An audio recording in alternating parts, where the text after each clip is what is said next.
Welcome to Friendly Dog Channel. I am Dr. Ajitha Dhanalakshmi.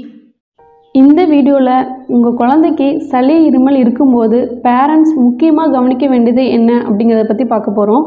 வாங்க வீடியோக்குள்ளே போகலாம். நார்மலாக பெரியவங்களை விட பேபிஸ் கொஞ்சம் வேகமாக தான் மூச்சு விடுவாங்க.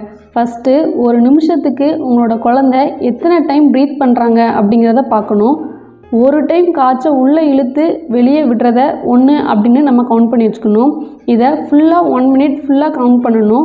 உங்களோட குழந்தை முதல் 2 மாதங்களுக்கு 60 டைமுக்கும் மேலே மூச்சு விடுறாங்க.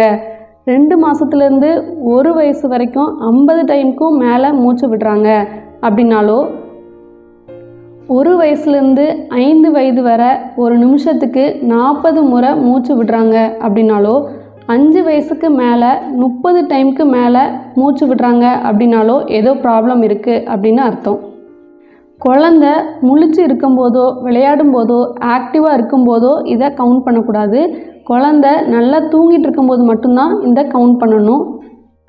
உங்கள் குழந்தையோட ஆக்டிவிட்டீஸ் நார்மலை விட ரொம்ப டல்லாக சோர்வாக ஃபீல் பண்ணுறாங்களா, ஃபீடிங் எடுத்துக்காமல் பால் குடிக்காமல் அந்த மாதிரி இருக்காங்களா, வாமிட்டிங் அதிகமாக இருக்குதா, வீசிங் இருக்கா, ஆக்சிஜன் லெவல் ரொம்ப கம்மி ஆயிட்டா, முகம் கை கால்களில் ப்ளூயிஷாக கலர் சேஞ்சஸ் இருக்கா, மூச்சு விடும்போது ஏதாவது வித்தியாசமான சவுண்டு விடுறாங்களா, திரும்ப திரும்ப கோல்டு ரெக்கரண்ட்டாக வந்துட்டே இருக்கா, ஹை கிரேட் ஃபீவர் இருக்கா, காதுகள்லேருந்து ஏதாவது டிஸ்சார்ஜ் வருதா, இதெல்லாம் இருந்தால் கண்டிப்பாக சிவியராக லங் இன்ஃபெக்ஷன் ஆகிருக்கு அப்படின்னு அர்த்தம். இது இருந்தது அப்படின்னா உடனே மருத்துவரை கண்டிப்பாக பார்க்கணும். அது மட்டும் இல்லாமல் உங்களோட குழந்தைகள் மூச்சு விடும்போது ரொம்ப சிரமப்படுறாங்களா, மூச்சு விடும்போது தொண்டைக்கு மேலே குழி விழுதா, நெஞ்சு கூட்டுக்கும் வயிறுக்கும் நடுவில் ஏதாவது குழி விழுதா, விலா எலும்புகளுக்கு நடுவில் ஏதாவது குழி விழுதா அப்படிங்கிறத நீங்கள் நோட் பண்ணணும். இது மாதிரி தொந்தரவுகள் இருந்தது அப்படின்னா டாக்டர்கிட்ட போய் கண்டிப்பாக கன்சல்ட் பண்ணியே ஆகணும். என்னென்ன ரீசன்னால் சளி இருமல் வருது அப்படின்னு பார்த்தீங்கன்னா, climate changes, viral infection, 90% viral இன்ஃபெக்ஷனால தான் சளி இருமல் வரும். வீட்டில் யாருக்காவது ஏற்கனவே இன்ஃபெக்ஷன் ஆகியிருந்தால் அவங்க மூலமாக ஸ்ப்ரெட் ஆகலாம். School going children already infection ஆகின குழந்தைங்களோடு விளையாடும் போது படிக்கும்போது இன்ஃபெக்ஷன் ஸ்ப்ரெட் ஆகலாம். பெரும்பாலும் அலர்ஜினால் சளி இருமல் வரலாம். அலர்ஜியை உண்டு பண்ணக்கூடிய perfume, powder, pollution, dust, agarbatti, சாம்பிராணி, ஸ்மோக்கிங் இதனாலையும் வரலாம். நேசல் டிஃபார்மிட்டி ஏதாவது இருந்தது அப்படின்னாலும், ஆஸ்துமா, டியூபர்குலோசிஸ், நிமோனியா போன்ற லங் டிசீஸ் இருந்தாலும், பனி மழையில் எக்ஸ்போஷர் ஆகிறதுனாலையும் சளி இருமல் வரலாம். அது மட்டும் இல்லாமல் ஸ்ட்ராங் ஸ்மெல்லாக இருக்கிற பர்ஃப்யூம்ஸை கார்லேயோ வீட்லேயோ யூஸ் பண்ணுறனால, மஸ்கிட்டோ ரெப்பலன்ஸ்னால, நெயில் பாலிஷ் ரிமூவர்னால, பெட்ரோல் ஸ்மெல்லு இது மாதிரி ஐட்டங்கள் மூலிமா கண்டிப்பாக சளி இருமல் வரலாம். Artificial flavours, junk food, pastry, colour chocolates, cool drinks, ice cream, allergy உண்டு பண்ணக்கூடிய ஏதாவது ஃபுட் ஐட்டம்ஸ் குழந்தைங்க எடுத்துக்கிட்டாங்க அப்படின்னாலும் சளி இருமல் வரலாம். குழந்தையோட இம்யூன் சிஸ்டம் ரொம்பவே இம்மெச்சூராக இருக்கும். அதை ஃபஸ்ட்டு நம்ம புரிஞ்சுக்கணும். அது மட்டும் இல்லாமல் அவங்களுக்கு சளி இருமல் வராமல் நம்ம வளர்க்கவே முடியாது. இதை பெற்றோர்களாகிய நீங்கள் ஃபஸ்ட்டு புரிஞ்சுக்கணும். சாதாரண வைரஸ்னால் சளி பிடிச்சா 5 நாளில் சரியாயிடும். இருமல் எதுவும் இல்லைன்னா எந்த மருந்துமே தேவையில்லை. கம்ப்ளீட் ரெஸ்ட்டு, ஸ்லீப்பு ரொம்பவே அவசியம். ஹெட் அண்டை எலிவேட் பண்ணி வைக்கிறது மூலிமா கண்டிப்பாக அவங்களோட மூக்கடைப்பு ரிலீஃப் ஆகும். அது மட்டும் இல்லாமல் நேசல் சைன் ட்ராப்ஸ் எடுத்துக்கலாம். ரன்னிங் நோஸ் ஆனால் ஜென்டிலாக வைப் பண்ணி எடுங்க, அதுவே போதுமானது. சாஃப்ட் டவல் கண்டிப்பாக யூஸ் பண்ணுங்கள். இருமல் வந்தால் கண்ட்ரோல் பண்ண வேண்டாம். சளி வந்தால் ஸ்ப்ளிட் பண்ண சொல்லி கொடுங்க. இருமல் மருந்து சிம்டம்ஸை குறைக்குமே தவிர அதில் உள்ள பிரச்சனையை கண்டிப்பாக சரி பண்ணாது அப்படிங்கிறத ஃபஸ்ட்டு நம்ம புரிஞ்சுக்கணும். குழந்தைங்களுக்கு சளி பிடிச்ச உடனே ஆன்டிபயோட்டிக் கொடுக்குறது, கஃப் சிரப்பு கொடுக்குறது, அது மாதிரி நிறைய மருந்துகள் கொடுக்குறது எல்லாம் கண்டிப்பாக அவாய்ட் பண்ணணும். கிருமிகளை வெளியேற்றி தான் வைக்கணும். உடனே ஏதாவது நிறைய மருந்துகள் கொடுத்து சப்ரஸ் பண்ணால் அது வேறு ஆர்கனையும் அஃபெக்ட் பண்ணும். அதே சமயத்தில் இன்ஃபெக்ஷனும் சிவியர் ஆகும். ஃபஸ்ட்டு 2 டேஸ் ரன்னிங் நோஸ் இருந்தால் தொடச்சி விட்டாலே போதுமானது. குழந்தைக்கு ஹைஜீன் பற்றி சொல்லி கொடுங்க. முக்கியமாக நோஸில் மவுத்தில் கை வச்சா கண்டிப்பாக உடனே ஹேண்ட் வாஷ் பண்ணணும். யூரின் ஸ்டூல் பாஸ் பண்ணால், சாப்பிட்றதுக்கு முன்னாடி, சாப்பிட்டதுக்கு அப்புறம் கண்டிப்பாக ஹேண்ட் வாஷ் பண்ணணும் அப்படிங்கிறத சொல்லிக் கொடுங்க. குழந்தைங்கள தூக்கும்போது பெரியவங்களும் கண்டிப்பாக ஹேண்ட் வாஷ் பண்ணிவிட்டு தூக்குங்க. வீட்டில் ஒருத்தங்களுக்கு இன்ஃபெக்ஷன் ஆகிட்டுனா குழந்தைங்கள அவங்கக்கிட்டேருந்து பாதுகாப்பாக வச்சுக்கோங்க. புகை இருக்கிற ஏரியாவில் குழந்தைங்கள அனுப்ப வேண்டாம். முக்கியமாக பெரியவங்க ஸ்மோக்கிங் பண்ணுனா குழந்தைங்களுக்காக கண்டிப்பாக அதை அவாய்ட் பண்ணுங்கள். த்ரோட்டில் ட்ரைனஸாக இருந்தால் காஃப் அதிகமாக வரும். அதனால் நிறைய தண்ணி கொடுங்க, நிறைய நீர் ஆகாரமாக கொடுக்கலாம். சளி இருமல் இருக்கும்போது மில்க் கொடுக்கலாமா அப்படிங்கிற டவுட் நிறைய பேருக்கு இருக்கும். தாராளமாக கொடுக்கலாம். சளி இருமல் இருக்கும்போது விக்ஸு, வேப்போ ரப்பு, பேபி ரப்லாம் யூஸ் பண்ணலாமா அப்படின்னு நீங்கள் கேட்டிங்கன்னா, இதில் ஸ்ட்ராங்கான கெமிக்கல்ஸ், அதாவது கேம்ஃபர், யூக்கலிப்டஸ் ஆயில், மென்தால் தான் இதில் இருக்குது. மேனுஃபேக்சரோட ரெக்கமெண்டேஷனே 2 வயசுக்கு மேலே இதை யூஸ் பண்ணலான்னு தான் சொல்லியிருக்காங்க. கொஞ்சமாக யூஸ் பண்ணலாம், தப்பு இல்லை. இதை நெஞ்சு பகுதி, கழுத்து பகுதி, பேக் சைடில் யூஸ் பண்ணலாம், அப்ளை பண்ணிக்கலாம். கண்டிப்பாக ஃபேஸில் அப்ளை பண்ணாதீங்க. ஒருவேளை ஃபேஸ்லேயோ நோஸ்லேயோ வாயிலையோ நீங்கள் அப்ளை பண்ணினீங்க அப்படின்னா அது கண்லேயோ அல்லது வாயிலையோ படுறதுக்கு அதிகமான சான்ஸ் இருக்குது. கேம்ஃபர் வாய்க்குள்ளே போனால் பாய்சன் ஆகிடும்.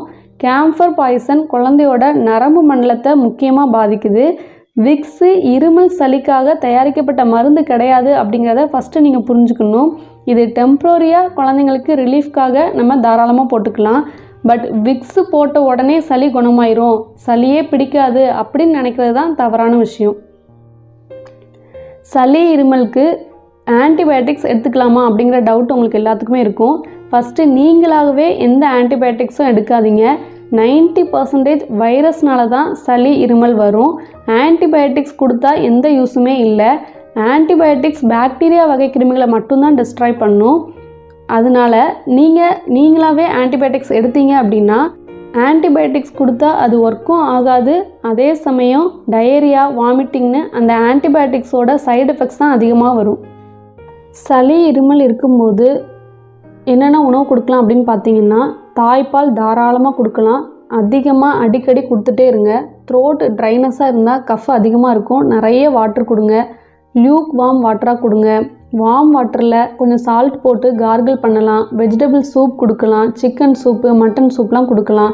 ஃபஸ்ட்டு அவங்களுக்கு என்ன டேஸ்ட்டில் பிடிக்குதோ, என்ன உணவு பிடிக்குமோ அதை கொடுக்கலாம். ஆவி பிடிக்கலாம். ஸ்ட்ரீமர் யூஸ் பண்ணலாம். கண்டிப்பாக நல்லா தூங்க வைங்க, நல்லா ரெஸ்ட் எடுக்க வைங்க. வாய்ஸ் ரெஸ்ட்டு ரொம்பவே முக்கியம். இஞ்சி, துளசி, தேன், மிளகுன்னு நீங்கள் வீட்டில் எப்பொழுதுமே யூஸ் பண்ணுற பொருட்களை யூஸ் பண்ணலாம். ரசம் சாதம் கண்டிப்பாக வச்சு கொடுக்கலாம். அதில் கண்டிப்பாக நம்ம மிளகு, பூண்டு, சீரகம், மஞ்சள் பொடி இதெல்லாம் சேர்ப்போம். இதில் ஆன்டி மைக்ரோபியல் ஆக்ஷன் நிறைய இருக்கிறனால குழந்தைங்களுக்கு இது ரொம்பவே நல்லது.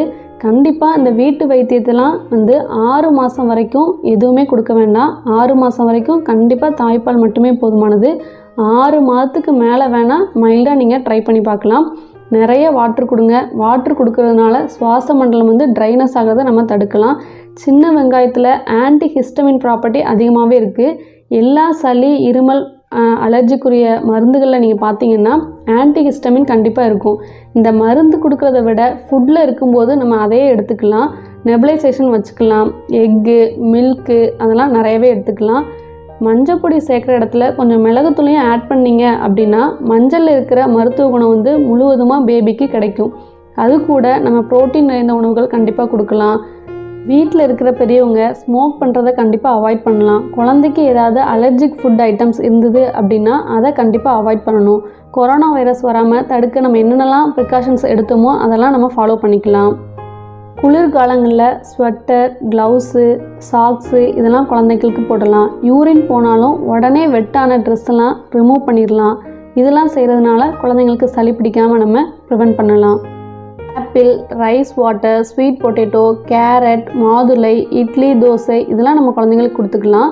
அதிகமான சுகரு, ஸ்வீட்டு, சாக்லேட்ஸ், ஸ்பைஸியாக இருக்கிறது, ஆயிலி ஃபுட் ஐட்டம்ஸ் இதெல்லாம் கண்டிப்பாக நம்ம அவாய்ட் பண்ணணும்.